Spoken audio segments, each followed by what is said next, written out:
बड़ी गलती कर रहे हैं। इस पत्थर को यहाँ से मत हटवाएं। शाम के 7 बज चुके हैं। हमें लॉज लौट जाना चाहिए। मजदूरों के घर जाने का समय भी हो चुका है। राजू, मैं कोई गलती नहीं कर रहा हूँ। काम समय पर पूरा करने की कोशिश करते तो इतने खराब मौसम में मुझे यहाँ नहीं आना पड़ता। प्रोजेक्ट की डेडलाइन भी नजदीक है।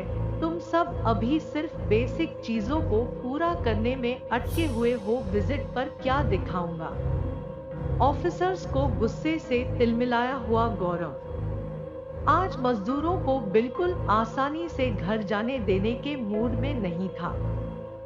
आसमान में उमड़ते काले बादलों के साथ चमकती बिजली का शोर काम कर रहे मजदूरों को रात और काली गहरी होती जा रही है, यह डर रहकर डरा रहा था। राजू की बात को अनसुना करते हुए गौरव कुछ मजदूरों से उस जमीन के एकदम किनारे पड़े पत्थर को हटवाने की पूरी कोशिश करने लगता है। दूसरी ओर कुछ मजदूर आपस में हल्की आवाज में बातें करने लगते हैं। आसपास शोर और काम को लेकर होती परेशानी के बावजूद भी उन मजदूरों की बातों से चेहरे पर उभरते डर से अंदाजा लगाया जा सकता कि ये बातें उस पत्थर के बारे में है। आज तो चंद्र ग्रहण है ना, आज ही के दिन इस सुपरवाइजर को ये पत्थर यहाँ से हटवाना था। शजर नहीं, ये अपनी मौत को बुलावा दे रहा है। शजर आएगा आज रात, उसे नींद से जगाकर बहुत बड़ी आफत को बुलावा दे रहा है। चांद पर ग्रहण लगते ही काली शक्तियां और भी ताकतवर हो जाती है। आज की पूरी रात इसके लिए काल की रात है। वो आज जरूर लौटकर आएगा। इस जगह का मालिक था वो और उसे इस जगह से हटाना। बात पूरी ना करते हुए सारे मजदूर पेड़ की तरफ भागने लगते हैं। बस ये पत्थर इस कोने में फेंक दो सर, पत्थर तो इस जगह से हटवा दिया आपने। क्या अब लौट चले? रात का अंधेरा, ऊपर से ये बारिश, मजदूर अब कोई भी काम नहीं कर पाएंगे। आसमान की तरफ देखते हुए गौरव हाँ में सर हिलाता है। राजू के इशारा करते ही सारे मजदूर गांव की तरफ निकल पड़ते हैं। राजू भी गौरव के साथ लॉज पहुंचकर जल्दी सो जाता है। वर्क दी गई टाइमलाइन पर अब पूरा नहीं होगा, यही सोचते हुए गौरव खिड़की से बाहर देखने लगता है। काले घने बादलों से रात और काली गहरी लग रही है। बढ़ती हुई बारिश की बूंदें जो और भी तेज होने लगी थी।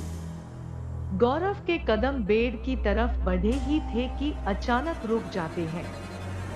काली अंधेरी रात में बिजली की चमक में बाहर कोई खड़ा होकर उसे देख रहा हो, लेकिन कौन? शायद वहां कोई है।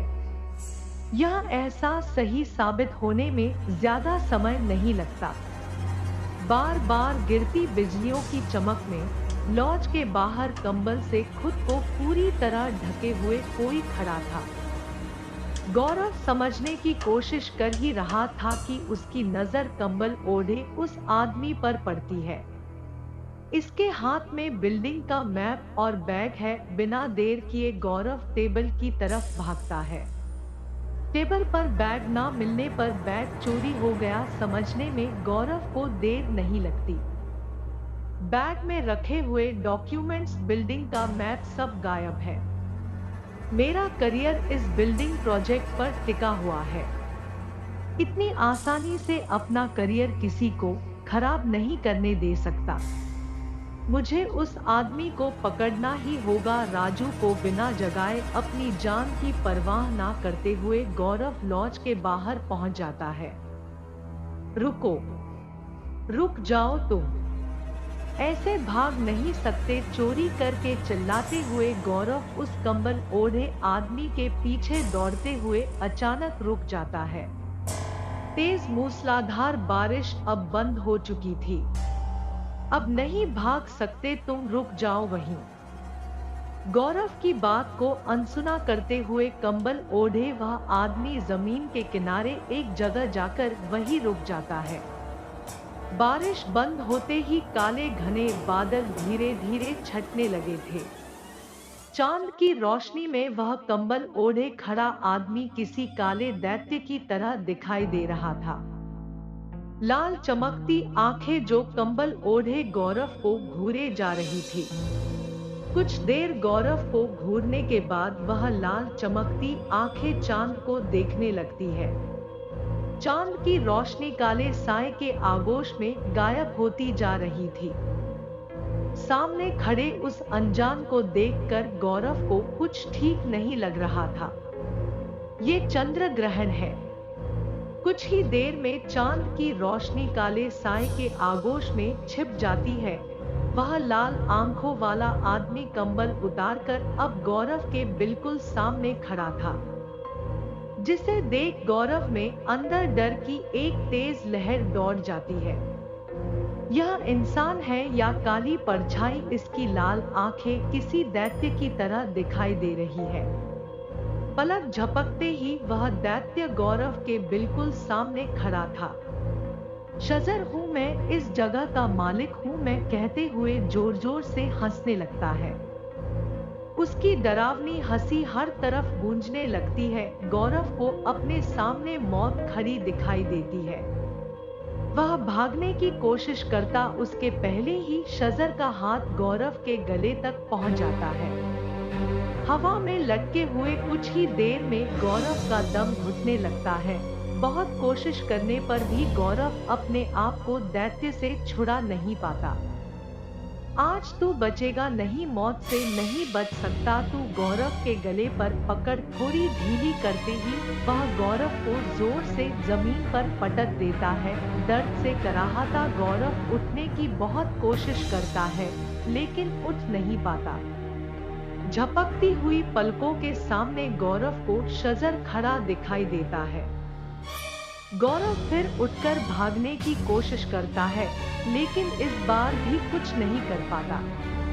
छोड़ दो मुझे प्लीज। कुछ भी शब्द ना बोल पाने में गौरव अपने आप को फिर लाचार पाता है। गौरव के पैर पकड़कर शजर उसे फिर एक बार हवा में बहुत दूर फेंक देता है। जमीन पर गिरते ही गौरव बेहोश हो जाता है। पानी की बूंदों का एहसास होते ही गौरव के शरीर में हलचल होने लगती है।